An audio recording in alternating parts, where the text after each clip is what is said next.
What is up, dudes? Lady fella dudes. I'm going senile. Welcome back to Just Nuts. Today, guys, we're talking about the level 2 monster. So, if you watched a couple days ago, you saw my level 1 video, hopefully, where I just did the top 5 level 1 monsters that have huge potential for the future. And, when I did that, I was like, you know what, let me look at all the other levels, right? And so we might just work our way up, maybe all the way to 12. I doubt it'll work all the way up to that point. But you know what? At least for the 1 through 4, we can do that. So today I'm doing level 2s. As you can see, I have no shame in showing the first card before we get into it. But let's jump right into it. No further ado. Without further ado. Who says no? All right. Battle Wasp, Sting the Poison. This is our number 5 here. Now, this is a very, very new card. That just came out in Battles of Legend Heroes Revenge. He is a new insect support card. He's a level 2 insect wind monster. He's also a tuner. And 400 attack, 800 defense are his stats, and this is what he reads. If this card is normal or special summoned, you can add 1 Battle Wasp monster from your deck to your hand, except for another copy of himself. As a quick effect, you can tribute 1 other insect monster, then target 1 effect monster your opponent controls, and negate its effects until the end of this turn. You can only use each effect of Battle Wasp Sting the Poison once per turn. Now, the reason I have this on here is that, I believe at some point Konami's just going to accept that, they're going to have to make every, type good at some point, right? We're going to get more insect decks at some point, and if we get enough, this card could be a huge part in that. I mean, we see decks that just need to put 2 monsters on the board of their thing, and then you're looking at Ice Soul, any Dark Warrior / Goki, decks that was abused in. We saw, as of recently, we said Orcust with just make a mermaid and you're good to go. If we see anything like that, even just if it's a specific insect archetype that works like that, Sting the Poison will be huge. They have 2 different monsters that say, that when they're switched off him, Battle Wasp monsters that just say, pretty much special summon them on the field for free. Really easy, really simple. He's just searching you an extra monster. He's essentially 2 monsters on board, while also being a quick effect to negate an opponent's monster effect. He is a straight up disruption himself, built into a Stratos. I think it's just such a powerful combo. If you're able to end on him with another, other monsters that are decently threatening, it could actually be pretty impressive as far as board standards go nowadays. So.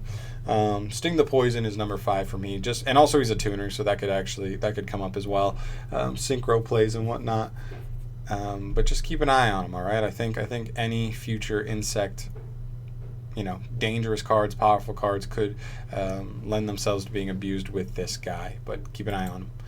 Next up, I have Cyberstein. This is a very, very old card. This card has been banned for a long, long time, and we just pretty recently got him taken off the list. But I want to throw him in here just because of how generically he just, can pull any fusion monster out of your deck. Out of your extra deck, I should say. If you don't know what Cyberstein is, he is a level 2 dark machine with 700 attack, 500 defense, and he says this: you can pay 500 life points as cost, 5,000 life points, to special summon 1 fusion monster from your extra deck in attack mode. The reason this is so good is now we have cards that literally can just get this guy out no problem. We have generic cards that can foolish burial him out. We have generic XZs like Dugares, which should just special summon him back, and then he would just be able to get a fusion monster. You know what I mean? We have just such generic pieces of support that would make a deck be able to get him out pretty easily. And they're just amazing fusion monsters out there. I mean, seriously, there's such a huge pool. He could be so versatile. Obviously, the life points are brutal, but depending on the type of board you're able to set up with the fusion monster you're taking off of him, you might not care about the life points because your opponent might not touch your life points for the rest of the duel. You know what I mean?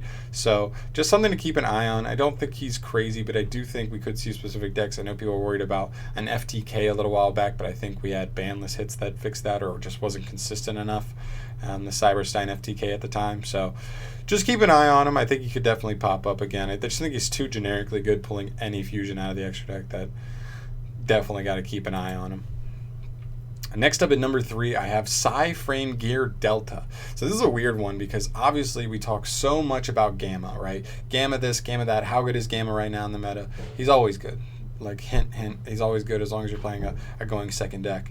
Gamma negates monster effects, whereas Delta negates spell effects. They do pretty much the same thing outside of that. He negates, if you control no monsters in your opponent, you activate the spell card, you can negate and destroy it after you special summon this guy, and a Psy-Frame Gear driver, or Psy-Frame driver. And that's just it. And even an especially encouraging part about this card is that we now have the Link monster, Psy-Frame Gear, or Psy-Frame Lambda. Psy-Frame Gear, I think it's just Psy-Frame Lambda. The new Link monster that literally says if he's on the field, you don't have to have no monsters on the field to activate this. You can activate this whenever, as long as you're able to put Lambda on the field. So any deck that spams a little bit, as long as you leave Lambda on the board, this is just a spell negate in hand. So I don't think the trap one is really as worth. It's just too slow. Like, I didn't think it'd be too good. Obviously, Gamma is great, but Delta I felt like was the other guy that definitely should keep an eye on, because if we see a deck like Striker come back out, you know what I mean? Like, this could be a pretty nice card against Striker, and it's just extra hand traps. Could be a side deck card, could be a main deck card, depends on the type of deck you play and what's in the meta, but definitely something to keep an eye on for sure, because I think he's good. I think spell cards are very powerful, and this card could be huge in stopping decks that really rely on powerful spell cards. So don't sleep on Delta. Number 2, we've got Deep Sea Diva. Now she's only at 1, so I don't think she's necessarily slept on necessarily, but when was the last time we heard anything about mermails? Like, literally never. She supports an entire type of monster, which is always dangerous, in an incredibly powerful way. Where on normal summon, she will special summon any level 3 or lower Sea Serpent monster straight from the deck. I just have her here because if we ever see another Sea Serpent archetype that plays any level 3 or lower monsters, she will be abusable, and she probably will be abused. It doesn't even matter like what it is. It's just a consistency card. It's like literally playing Tour Guide in your deck, and Tour Guide's at 1 as well because of Burning Abyss. So just keep an eye on her. All right, she's just too good, supporting an entire type of monster, not an archetype, an entire type. So any Sea Serpent monster coming in the future can be low level ones, can be hit by this. So keep an eye on her. Deep Sea Diva, definitely a threat there. And then the last one I have here, number 1, is Gale Dogra, a level 2 Earth insect, 650 attack, 600 defense. Not super relevant. None of their stats. I mean, they're level 2s. Like, right? Like, how high are their stats going to be at level 2? Not very. But Gale Dogra has an insane effect. He says you can pay 3,000 life points to discard 1 monster from your extra deck to the graveyard. That's not once per turn.